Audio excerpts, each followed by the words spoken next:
The views expressed on Teachavision are those of the interviewee and interviewer and do not represent Screenless Allies as a whole.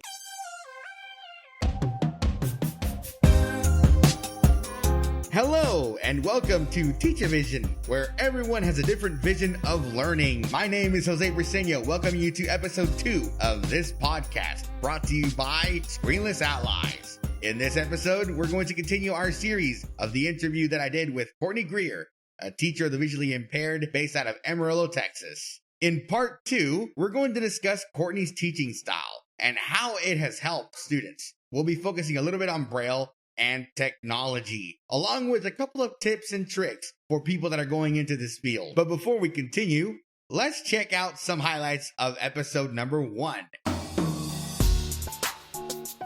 I started out my education as a psychology major. I also accepted a position as the VI clerk for Region 16 Education Service Center. My coworkers at the time convinced me I needed to change my major to education.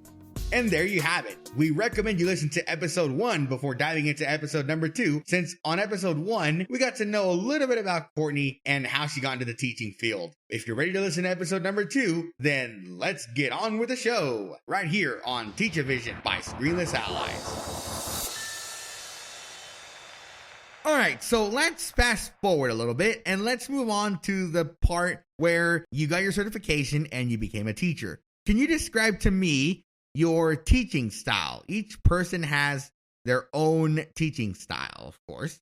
Every teaching style is unique. So would you mind describing yours to us? So I was kind of thinking about this one earlier today, and I probably have a combined teaching style. I believe in direct hands-on instruction, but I've also done some discovery type learning activities with my students that allow them to explore an activity and draw conclusions on their own. So I probably use a combination of those two teaching styles. I think with my visually impaired students, it takes that combined approach because sometimes I want them to come to conclusions on their own, but there are other things that they need direct hands-on experience with in order to build a basis for continuing knowledge and growth.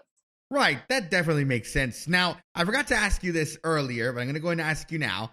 Are you fully sighted? I knew you were going to ask that one.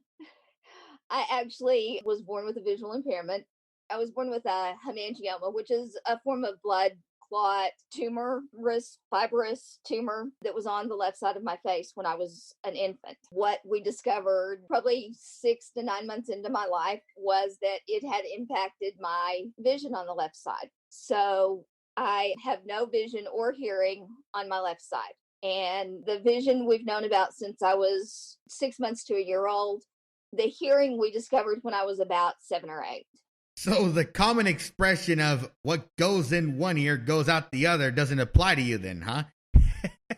Well, if you want to get my attention, you don't approach from my left side. My family is very well aware of it, but even they forget because I function pretty much like anyone else. Unless I explicitly tell somebody I have a visual impairment or a hearing impairment, they are not aware of it. I've just learned to adapt and adjust to circumstances around me throughout experiences. All right. Yeah. Thank you for answering that. I totally forgot to do that again at the beginning, and I apologize for that. Let's go ahead and go back to the teaching style.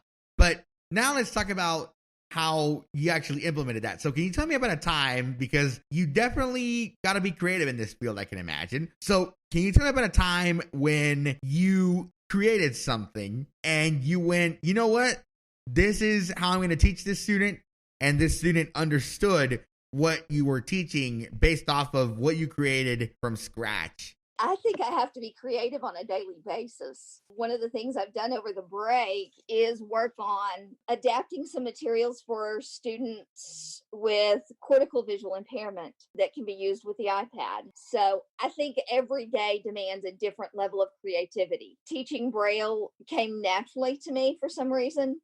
I've always enjoyed it. I've always enjoyed the Brailler. Teaching technology is also the other very easy, natural fit for me because I have a background in technology as well. I spent 10 years in a classroom. 5 of those were teaching resource at a middle school level, and then 5 of those were teaching technology from basic, just getting to know a computer and its parts, through learning the Microsoft suite of programs all the way into some basic programming and robotics. So technology is one of those things that I'm pretty good at, in my own opinion.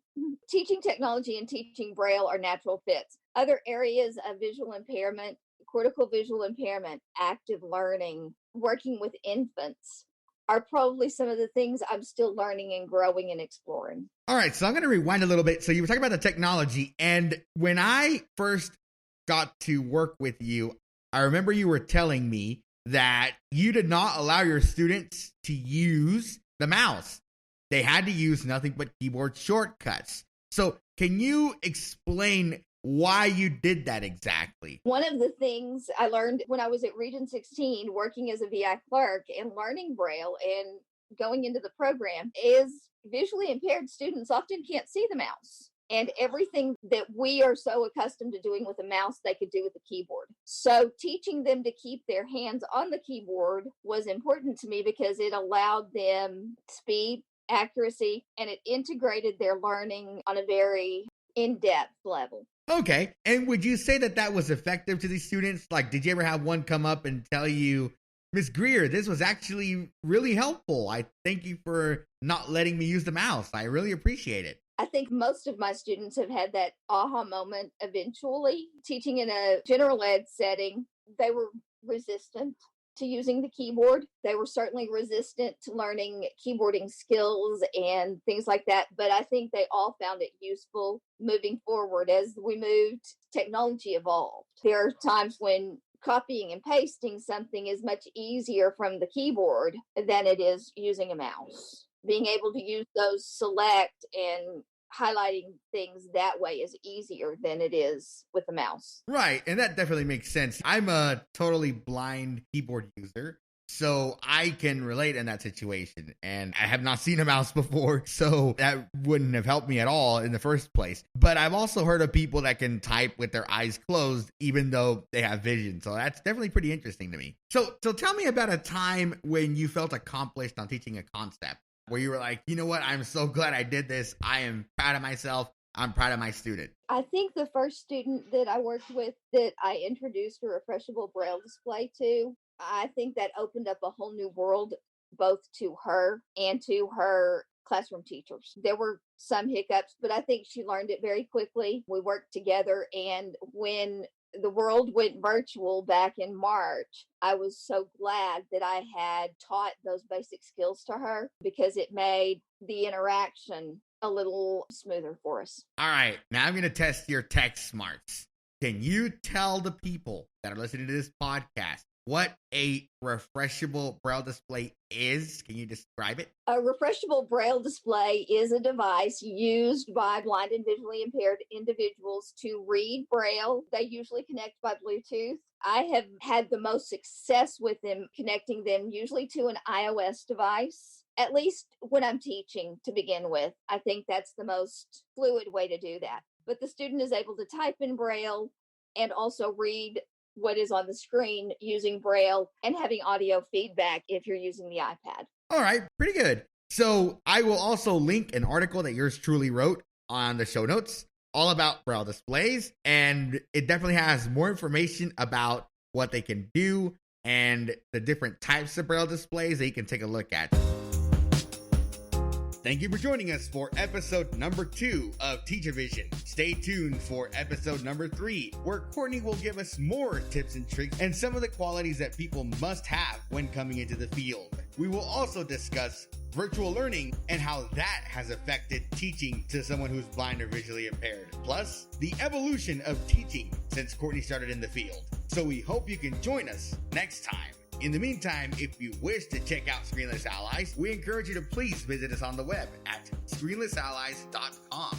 SCREENLESSALLIES.com. Like our page on Facebook, facebook.com/ScreenlessAlliesOfficial. If you want to email us, you can do so by writing to info@screenlessallies.com. Please subscribe to the podcast if you have not done so, and please tell your friends. We hope to see you next time. Thank you for listening.